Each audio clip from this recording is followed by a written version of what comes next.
Sveiki! Šioje apžvalgoje apžvelgsime Asus Shop LT pristatomą Asus Google Nexus 7 planšetinį kompiuterį ir specialų jo dėklą. Kaip visada, pradėsime nuo išpakavimo. Dėžutėje randame Google Nexus 7 planšetinį kompiuterį, jo kroviklį, USB laidą ir instrukcijas. Išorė. Šone rasite išjungimo jungimo mygtuką, garso reguliavimo mygtukus. Apačioje ausinių bei kroviklio lizdus. Kitame šone jungtis papildomai klaviatūrai ar kitam priedui, į kurį būtų įstatoma planšetė. Na, o nugarėlėje garsiakalbiai. Nors nugarėlė pagaminta iš plasmasės, o ne metalo, ji tikrai jaučiasi maloniai, yra šiek tiek guminė, todėl labai patogiai laikosi rankose. Šis aparatas yra 10,5 mm storio, o sveria 340 gramų. Palyginimui, Asus Infinity sveria beveik dvigubai daugiau – 600 gramų. Ekranas. Nexus 7 ekranas 7 colių. Jo stiklas atsparus įbrėžimams, ekranas yra su IPS technologija ir puikiai atkuria spalvas. Ekrano vaizdo kokybė ir ryškumas neatsilieka nuo kitų planšečių, kurias buvome apžvelgę anksčiau.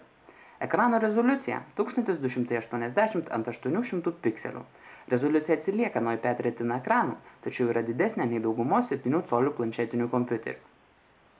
Vidinė įranga. Šioje, nors ir mažoje planšetėje, yra įmontuotas Tegra 3 4 branduolių 1,3 GHz procesorius, kurio dėka veiks visos pažangiausios aplikacijos. Jį galima įsigyti su 8 arba 16 GB vidinė atmintimi, kurio šiam mažyliui tikrai pakanka. Operacinė sistema ir programos. Google pasistengė, jog Nexus pirmasis gautų naujausius programinius atnaujinimus. Tai yra, juos į Nexus galėsite įsidiegti anksčiau nei kitų Android aparatų savininkai. Šiuo metu jame yra Jelly Bean 4.1 operacinė sistema, kuri veikia be priekaištų. Flash. Ši planšetė dėja jau nebepalaiko Flash technologijos naršyklėse. Tuo siekiama neapkrauti pačio aparato ir naudotis tik HTML5. Navigacija. Google Maps navigacija dėja gali nurodyti tik maršrutą ir esamą vietą. Ji dar Lietuvoje neturi veikiančios turn-by-turn kalbančios navigacijos, tačiau Google Play parduotuvėje yra begalė kitų alternatyvų. Baterija. Baterija tarnauja tikrai ilgai. Gamintojai teigia, jog ji gali veikti iki 10 valandų. Na, o mūsų bandymų metu ji išlaikė tikrai bent 9 valandas.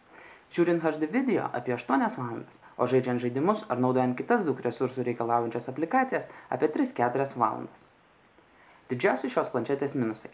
Deja, šiame aparate nėra galinės kameros fotografavimui ir filmavimui, o tik priekinė 2 megapikselių kamera video pokalbiams. Taip pat šis aparatas nepalaiko microSD kortelių, todėl praplėsti vidinės atminties negalėsite. Kitas minusas, šiame aparate nėra galimybės naudotis 3G mobiliuoju internetu, bei nėra mini HDMI jungties vaizdo išvedimui į kitus ekranus. Tačiau visa tai atperka šio aparato kainą, kuris siekia vos 800 litų.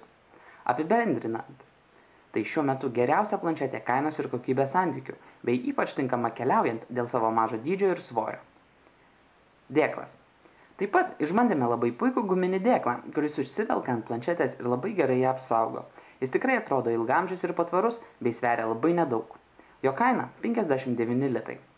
Jei turite klausimą apie šį planšetinį kompiuterį, klauskite komentaruose.